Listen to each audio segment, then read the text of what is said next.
guys, welcome back to the channel where I cover missing persons, unsolved cases, crime news, and more. Well, if you guys remember that have been following any of the Kissimmee Police Department, they're an independent investigation into them. It was actually done by the Orange County Sheriff's Office. This was in response to the excessive force incident that happened in 2023, and this ended up resulting in former Chief Betty Holland resigning. The current chief had a press conference day before yesterday, so that's a couple days ago, and I'm going to go through that. The report itself apparently is supposed to be released on Tuesday, so we do not have the report yet. I am anxious to take a look at that as well. But the basic information is that 13 Kissimmee police officers have faced disciplinary action since the investigation closed. So at some point, 13 cops have gone through disciplinary. It varies on what happened to each one.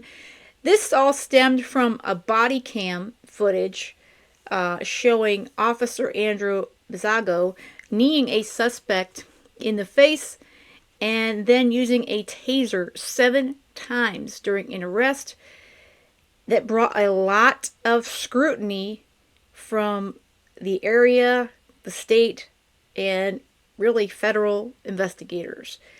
This showed that there is a lot of issues when it comes to the department on how they handle certain things. And it's just crazy to me how many people just, fell out of this whole entire thing. Again, 13 were disciplined. 1 officer was terminated during the investigation. 3 have been fired. 2 officers are apparently going to be demoted. 3 officers received 24-hour suspensions, and 1 sergeant was exonerated. So I'm going to go through the press conference with the chief, Kissimmee Chief Charles Broadway. He is the new chief that was brought on after former Chief Betty Holland resigned, allegedly over this entire situation. But she hasn't really said anything that I'm aware of, so I am curious if she's mentioned in the actual report. But let's jump into the press conference from Kissimmee Police Department. I think it's about 23 or so minutes long. Everyone, thank you all for being here today. I appreciate the partnership with our media partners, helping us bring transparency and open government and just getting important, relevant facts and news out to the community. So thank you for being here as well. A couple other things before I read my prepared statements. Just want to thank Sheriff Mina and his staff for conducting a thorough investigation for us into this use of force incident. We're very thankful.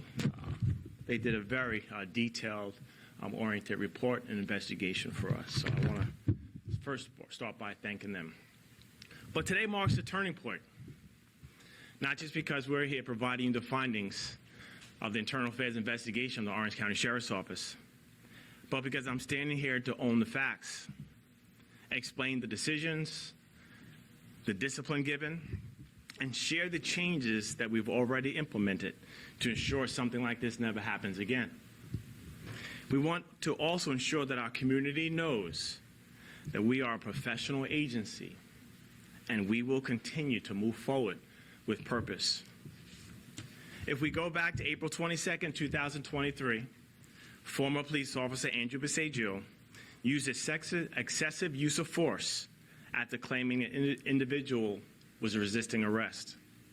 The actions of Bizzago and others that evening raised serious concerns. Those concerns deepened when the state attorney's office conducted an independent review that raised additional questions about truthfulness and conduct by other members of the agency. Today, we are taking the final steps in the city's original commitment to conduct the independent investigation into the department as well as those involved in mishandling of the response to resistance investigation. There are two things that I really want to make very clear. I'll be very matter of fact and be very direct about. The first is that type of behavior that we observed on the body cam is unacceptable and will not be tolerated. Second thing I want to be very clear about is that this was not a department-wide cover-up. The actions of a few who have been held accountable do not reflect the values, the commitment, the dedication, the integrity of the men and women of the Kissimmee Police Department as a whole. We should not be here today, but we are because a former police officer made a series of unacceptable and deplorable decisions, including influencing two other officers to lie to minimize his excessive use of force. Subsequently, the City of Kissimmee requested the Orange County Sheriff's Office to conduct an internal affairs investigation to achieve transparency, objectivity, restore community confidence, and ensure accountability. Since receiving the findings of the investigation on May 27th, a methodical review of almost 300 pages of this investigation was conducted by myself, police department leadership, and members of the city leadership team to ensure that decisions made regarding any disciplinary actions are guided by what's firm and fair, as well as in accordance with policy, procedures, and the law. We could not speak about it publicly until all employees had been formally notified and served. So to begin, 13 members of the Kissimmee Police Department were named as subjects as within this internal affairs investigation.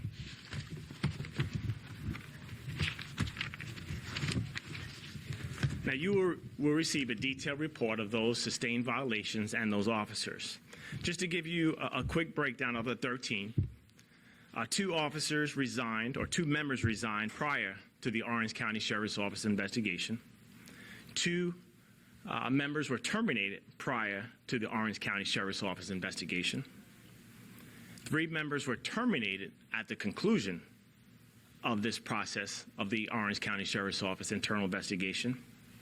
2 members were demoted to police officer as a result of the Orange County Sheriff's Office internal investigation. 3 were suspended, and then 1 out of the 13 was exonerated with no sustained violations. So to go in more details, 4 members resigned or were terminated before the Orange County Sheriff's Office could conclude their investigation, including former Officer Andrew Bisagio, who was arrested on August 6, 2024. He was relieved of duty and charged with felony battery, 2 counts of witness tampering, and 1 count of official misconduct. Despite resigning before the investigation concluded, the investigation continued its quest for the truth and facts, and also found Andrew Bisagio actions sustained for several Kissimmee Police Department policy and general orders, to include compromising criminal cases, falsification of records and reports, and failure to obey laws and policies. His criminal procedures are still ongoing. 3 officers have been terminated. 1 officer was terminated for sustained violations of truthfulness and for compromising a criminal case. Another officer was terminated for sustained violations of compromising criminal cases, standards of conduct, and truthfulness. And then the last officer was terminated for sustained violations of standards of conduct. 2 other employees have received our notice of intent to demote them to the rank of police officer. 1 corporal who was sustained in compromising criminal cases was demoted to police officer. And a sergeant who was sustained for violating standards of conduct was demoted to police officer. 3 officers received a 24-hour suspension. 1 corporal, 1 sergeant, and 1 lieutenant all received a 24-hour suspension for unsatisfactory performance. Last but certainly not least, of the 13, 1 sergeant was exonerated with no sustained violations or disciplinary action. Each outcome was derived from a thorough review of individual actions as per our written directives regarding their involvement in the initial excessive use of force investigation. These decisions were not easy and were not made lightly. Each was based on the evidence, policy, and procedures the law, and our new department core values, as you see here. These core values are the new standard. They're new guiding principles. That's what we all hold each other accountable to. These core values are also implemented written into our policy. Again, this is what we hold each other accountable to. This is a litmus test for every single thing that we do internally as well as externally. Any standard that's less than these core values, and we are not meeting the standards of the Kissimmee Police Department. The new chief, for those that are not aware, he came from Claremont. He was the former police chief of Claremont, of the Claremont Police Department. He accepted the position to take on the Kissimmee Police Department. So, and he's got quite a very, very good history as not only a chief, but an officer. And like he stated, this is something that needed to be looked into. And I think that he is going to be no nonsense as far as making sure that these new core values that he is about to get into are enforced. And the bottom line is this can never happen again.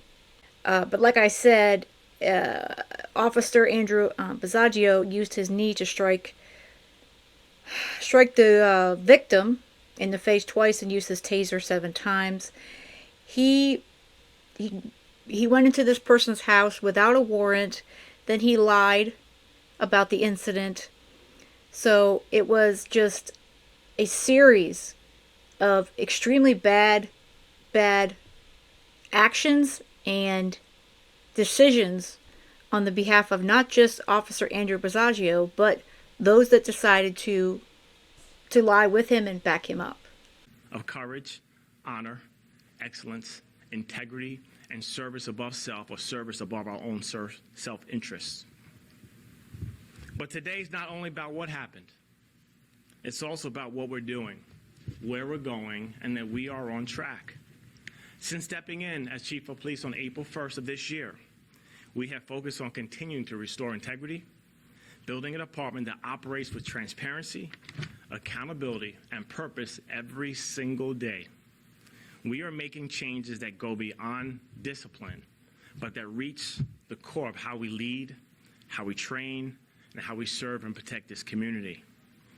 I will be able to update you regarding some changes and implementations on a 100-day report, but I just want to give you a glimpse of some of those implementations and some of those changes that have been made already. I've appointed recently a new Assistant Chief of Police who brings to this agency an extensive amount of law enforcement leadership experience. He has worked prior with the Osceola County Sheriff's Office under former Sheriff Hansel and former Sheriff Gibson.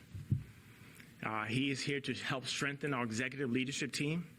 We will also promote additional executive staff members in our nearby future to ensure adequate oversight. We've enhanced our early warning system to flag patterns early and intervene quickly and proactively, not to discipline, but to identify where additional support and training and review may be needed. These efforts build upon the progress already underway. Before I arrived, the city leadership and interim chief, Robert Anzueta from the Orange County Sheriff's Office, began implementing reforms based on the grand jury presentment. This work was foundational. It included assessing the command staff's qualifications, improving internal policies on response to resistance, and providing training on crisis response and critical legal topics. We strengthened our internal affairs unit by assigning 2 sergeants and appointing an experienced civilian internal affairs manager to lead and ensure impartiality and accountability and consistency within all of our investigations. We've also addressed reporting gaps to guarantee full compliance with all state requirements concerning moral character violations or violations of moral turpitude, use of force incidents, as well as Brady disclosures. We will work and cooperate with the state attorney's office. Because of the commitment shown by all of our personnel, I can confidently say that we are moving forward with strength, transparency, and a deep responsibility to the community that we vow to serve and to protect. To our officers and civilian staff, I want to leave you with this. I want to say thank you first. I see your work. I see your commitment in the midst of this challenging investigation over the past 2 years. I see your professionalism, your patience, and your willingness to rise above. You have earned the right to be part of what comes next. We're all familiar with the quote that challenges in tough times builds character. But I also believe that challenges in tough times reveals character, reveals who we are, reveals what we are made of. Because we are not defined by the worst day behind us, but it's how we respond, how we adapt, how we reform, how we get back up again, how we rebuild from it. To our community, your trust is our foundation. You've expected more, and you have the right to. What we do as public servants is about you. It's about serving and protecting you. It's about your safety. It's about enhancing quality of life and ensuring that you have a voice and that you maintain confidence in the Kissimmee Police Department. So with transparency, accountability, and the dedication of every member of this department, we will emerge stronger than ever. Our message is still simple but very clear. It's that we are moving forward. We're ready to serve and to protect this community and continue to provide exceptional service to everyone we come in contact with. Thank you for being here today, and at this time I'm ready to answer a few of your questions. So just to clarify, did the investigation reveal that there were incidents of misconduct unrelated to the use of force incident? Everything was related to the use of force incident. Standards of conduct was more on the lines of, we had, as I mentioned before, I had 2 officers that falsified a report, falsified what occurred at that use of force incident to minimize Officer Visaggio's actions. So everything was related to the use of force incident. What I'm getting at is, were you able to, or was the Orange County Sheriff's Office able to unearth any additional information related to other cases? The people implicated here, did they have a pattern of falsifying records, making untrue statements in other cases that they were assigned to? No, everything was limited. The scope was limited to this investigation here. Can you talk about the moment you received this report and the decision-making that your team made, how that process worked for you guys afterwards? Sure. When I first got the report, it's disappointing, and it's not just as disappointing to me. Meeting with my staff, the one thing that law enforcement officers just totally despise is when other officers, tarnish this badge. Do something contrary to our core value, do something contrary to integrity, do something contrary to this honorable and noble profession. So it was a little disappointing. But again, I want to be very clear, as I stated before, that this was not a department-wide cover-up. As an officer convinced 2 others to lie, and they're all been held accountable. What about the civilian oversight, where that was discussed last night in the commission meeting? How do you think that if that is, established and implemented, how do you think that might work alongside with the executive staff that you're saying that you guys are wanting to hire to create more transparency? How do you see this working together? Sure. I think it's going to work great. I think I'm looking forward to a great partnership. I'm looking forward to hearing from our community. I'm looking at our policies and procedures. I'm making sure that the best policies, procedures, and protocols are in place to serve and protect this community. Just giving our community an ear, and it promotes transparency as well. Was the former chief aware of what was happening? Is she part of the 13 people that were either terminated or they left? What can you say about the former chief? Sure. So that will be in your document before you leave. The former chief resigned prior to this Orange County Sheriff's Office investigation, and there was violations sustained against the former prior chief. So she's still being investigated as part of the cover-up investigation? That's still on? She resigned prior to the conclusion of this investigation. So when you get your document, you will see that there were sustained violations against the prior chief. Do you expect any other criminal charges to emerge after this? No. So they did a criminal investigation. The only one that was charged criminally was Andrew Visaggio. Everyone else was administratively internal affairs investigation.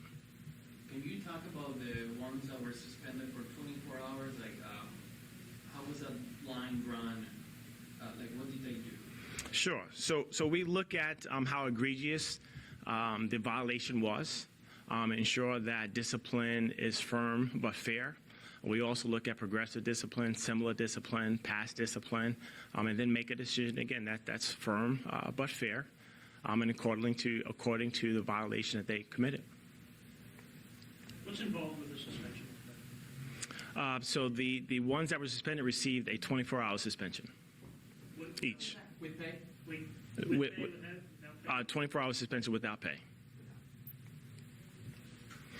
And what can you tell us about the new assistant chief and just kind of what made them an attractive candidate to be in that role? Sure. He's the consummate professional, brings an extensive amount of experience.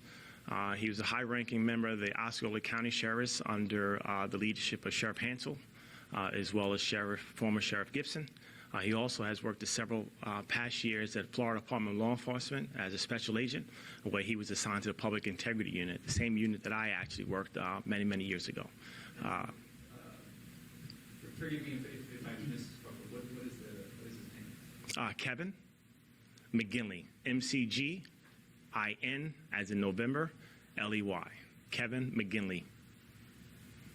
2.5 months into rebuilding the department from the top down, what kind of stress level has it been? I'm sure you knew what you were getting into.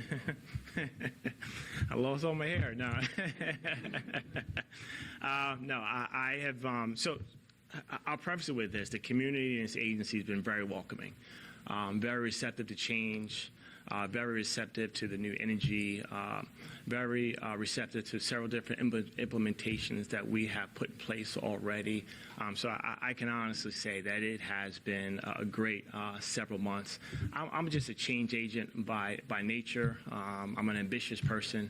I'm enjoying the ride. I'm enjoying coming to work every day, and I'm very optimistic about the future of this agency. So really excited about it. Chief, following up on that, this was hanging over your head when you came here to Kissimmee a couple months ago.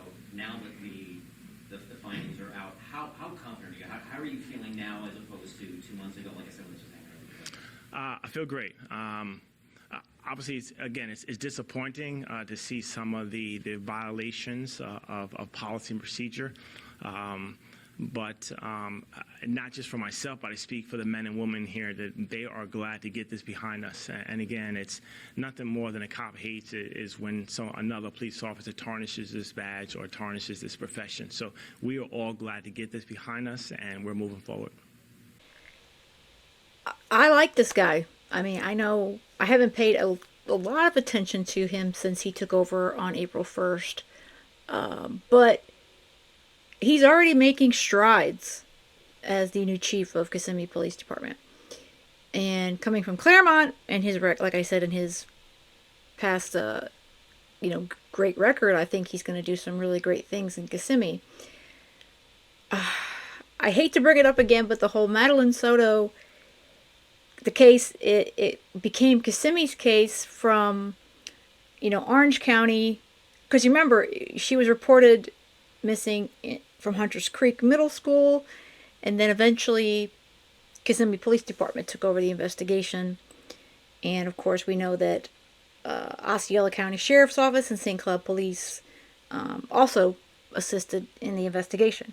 But I think it's just between this situation with the excessive force and the covering it up, and then former Chief Holland apparently being a part of it, and she's alleged in the report, so that's why she decided to step down. And then now, more recently, Osceola County former Sheriff Marcos Lopez, his whole racketeering situation, his charges, and just over 2 weeks later, he's still in jail in Lake County. So, like I've been saying, it's not been a good, year, or even a little more than a year for Kissimmee, Osceola County, and with a huge case like the Madeline Soto case against Stephen Stearns on the horizon. It's good to see that this gentleman, he's here, and he's here to make some changes, make sure that these officers are there to do their job. there's no excessive force. You have to follow their rules and regulations. You have to follow the law, no lying. And I think his values are excellent, and I look forward to seeing, what he does as the chief there in Kissimmee. And then, of course, we still don't know what's going on exactly in Osceola County. But again, I think that finally we're starting to get somewhere with Kissimmee Police. But, we'll see what happens. And I will definitely go through the report when it comes out. He did give out all the names of the officers. But like he just said, the report's like 300 pages. So I will probably, I'm not going to read the entire thing on here. I'll go through it and I'll do some key points in a video probably at some point next week. But I'm more curious, about some of the summaries and that sort of stuff. And yeah, but let me know you guys' thoughts on this and the whole situation with Kissimmee Police, Osceola County. I mean, I just feel like it's bad enough. I mean, it's bad enough when it happens, to one department, then you've got the second department. Fortunately, these seem to be isolated incidents in each department. We still don't know what's going on with Osceola County Sheriff's Office, but I'm going to assume that it's probably pretty isolated as well. It's probably like a small bubble of potentially some deputies that may or may not have known or been involved with former Sheriff Lopez. But it's good to know that that they are making sure that these guys are there for the right reasons and they are following what they should be following. But yeah, so let me know you guys' thoughts, because I'm always interested in that in the comments. And with that said, I hope you have a great rest of the day, and most of all, stay safe.